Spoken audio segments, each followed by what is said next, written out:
And now, AM 650 presents your source for leading-edge news and information on today's hottest products and services. This is Experts on Call on AM 650. Well, hello and welcome to Experts on Call. I'm Sterling Fox, joined in studio by the founder and president of FairTradeWorks. Jim Perkins is with us. Hi, Jim. Hi, Sterling. How are you, sir? I am very well, thank you. Tell us a little bit about yourself and this brand new to Vancouver company, FairTradeWorks. Your accent belies your birthplace. You're not Canadian by birth. You sound like a guy from the UK. That's correct. I was born and raised in the United Kingdom. I was actually born way in the country in North Wales, up on a farm there, on a horse farm. At the age of two or three, we were shifted across the border to the English hillside there in Shrewsbury in Shropshire, and I resided there till I was 17 or 18, and before I went off on my travels around the world. Now, FairTradeWorks is all about construction. When did you become involved in the construction? Were you a student working summer jobs? Is that how you first came to the industry? I was just born into it. You know, my father worked for a large development company in the UK, and he built our house when I was 3 or 4 years old in England. So I've been around it my whole life, and working after school, I worked for my father, and then obviously all my school holidays, it was a natural progression to work alongside my father in the construction industry, and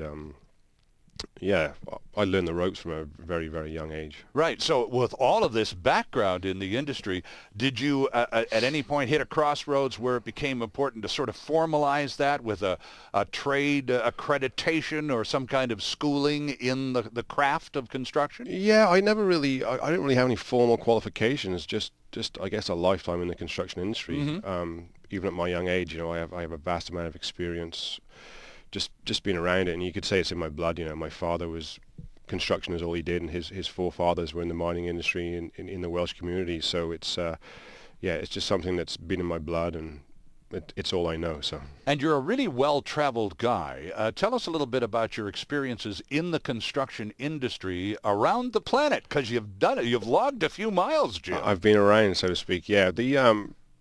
Again, to fund my travels, and as a young guy in growing up in North Wales and in the English countryside, I wanted to get away and experience the world. So at the age of 18, I quit school and jumped on a plane to Australia, and obviously using my skill set, I funded my way around the world, and I've worked on construction projects and in the industry all over the world, from Australia to the Fiji Islands, Costa Rica, all through Europe, you name it.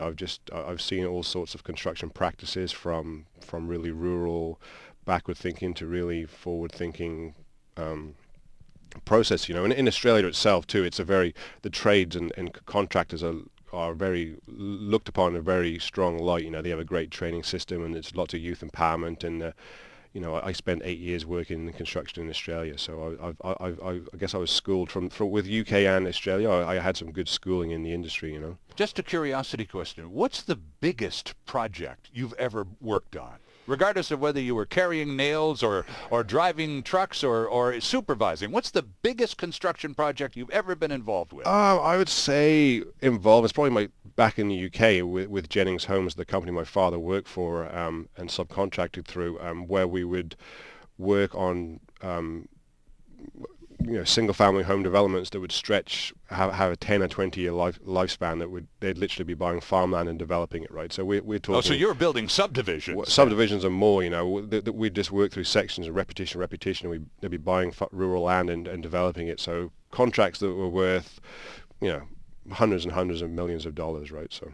Interesting stuff. And of course, all of that schooling as a young person coming up brought you eventually to Canada. And that was about 8 years or so ago. And of course, you found yourself a job in construction here in Canada. Of course, yeah. But just went back to what I knew, and I came here. Well, my first job was actually cutting grass in Canada. It seemed to be like a summer job here. So I spent a couple of years actually mowing the lawns, which also gave me a way of I was traveling around Vancouver on my daily route, so I kind of got to know what was going on, and I'd pass by construction sites, and from that I transitioned into getting back on the tools, working in construction sites. And I did that for a couple of years, and then eventually decided to go out on my own. I saw opportunity, and I through these years of working for other companies, I gained a skill set, and I felt comfortable in transitioning, starting my own company. Because you had the skill sets and the knowledge and experience from the UK and from Australia, to say nothing of some other international travel. Right. Then you land in Canada, and you have to relearn a few things, because everywhere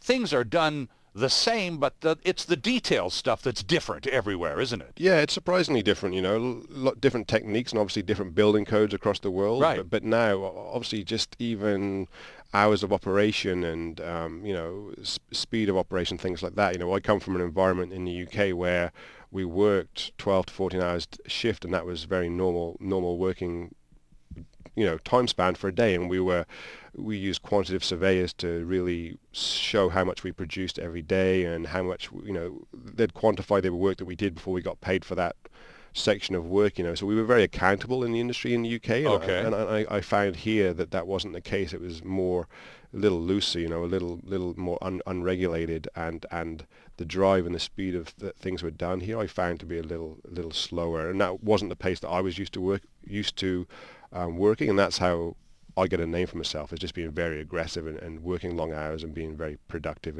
on a daily basis. So after a couple of years of learning the ropes and the way we Canadians do things, Yeah. which is, well, to say the very least, different from Right. our Aussie or Brit cousins, Yeah. so then you've got the deal. Now you've figured it out, how Canadians do construction. Yep. And then you decide to go out on your own and start your own company. Why? I think just simply because, again, I came of age where I started to gain ambition, and I wanted to, make a couple of dollars and pay the rent and move forward. And again, I was working alongside some people where I just thought, as a young, cheeky, ambitious guy, I was like, I can do it better, I can do it faster, I can do it quicker, Right.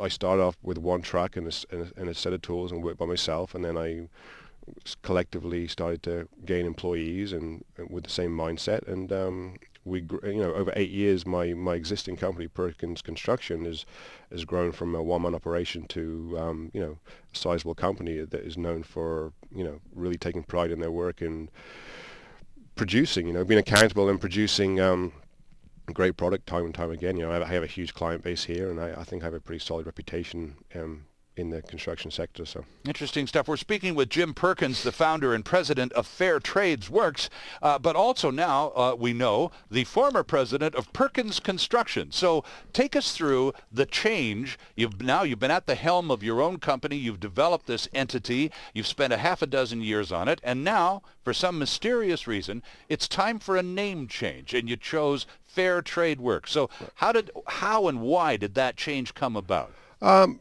Again, just evolution and looking through my eyes as a young, ambitious entrepreneur.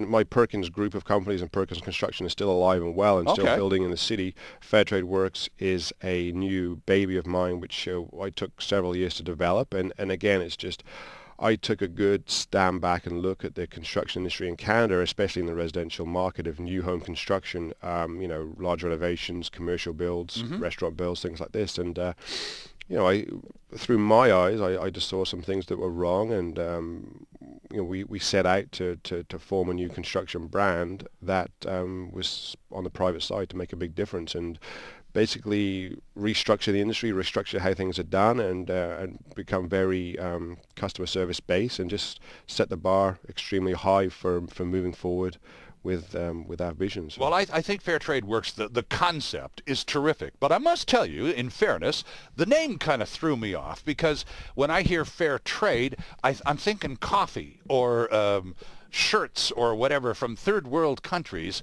And did you, when you went through the name change and searching titles as we all have to do, did you come across the fact that choosing the name FairTradeWorks for your company might create a little confusion in the marketplace? Sure. When we all hear fair trade, it has a certain stereotype.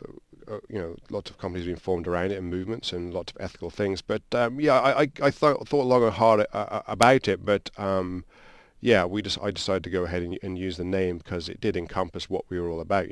It's a fair system that works for everybody, everybody involved in the construction industry. It's not one-sided at all. And obviously, trade, as in the the trades and the contractors and works. As a collective, fair trade works. It simply works. And one of our little mottos in the office is, what our company encompasses, it it just makes sense. It just works. And we've heard time and time again from our new clients who use our new system. They're like, why hasn't this been done before? This is amazing. The industry has been crying out for this from the consumer and from the construction company side. So okay, let me cut to the chase then. What is this? I see FairTradeWorks, and correct me if I'm wrong, but I see it as a clearinghouse.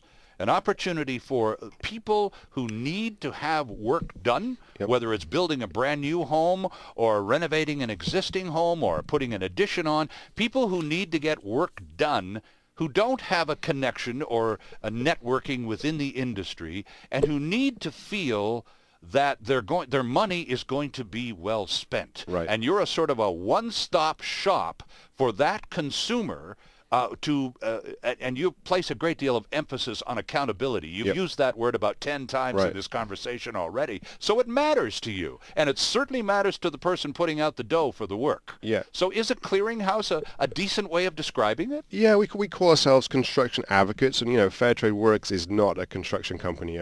We are construction advocates, and we are a construction brand. We don't operate as the norm of a construction company. And yeah, we love being accountable. We love being transparent, and we love laying the whole process and all what the company is about in front of our clients as well as the contracts and trades to really show the upside of everything that we do. Yeah, but we're advocates to stand by our clients and guide them through the process and shed light on the industry and show value, market value, and show that what everything's worth. So it's really, they can feel at ease working alongside us, and again, they can see that how it all makes sense.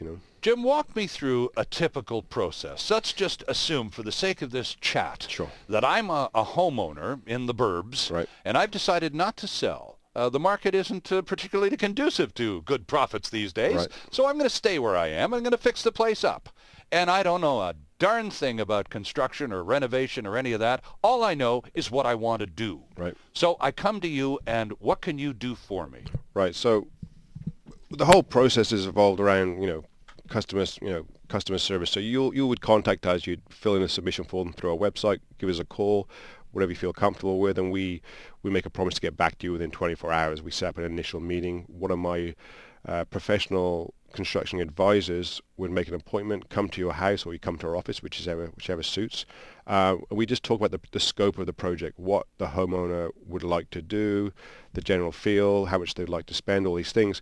And from there, we advise that's a free consultation. From there, we advise our client on, do they need an architect? Do they need a designer? Is there a permit? How complicated is this project really? Yeah, we lay it out so, Right, so okay. it's very clear for them what's in from what they think their end goal is, from A to B to Z, what the steps are, how long they're going to take, how much it's going to cost. So they're really educated in the loop. And most people don't know those details. Again, I know what I want the place to look like when it's all done. Right. But between here and there, that's just a big black hole as far as I'm concerned. And I think the industry likes that. I think it's almost been a tactic here for many years. Good point. Where Yeah. I don't think anybody wants to give the game away, because people use that to leverage against consumers and almost keep them in the dark, so that maybe they can leverage inappropriate costing for construction and not fulfilling their promises, which they set out to do at the beginning, right? So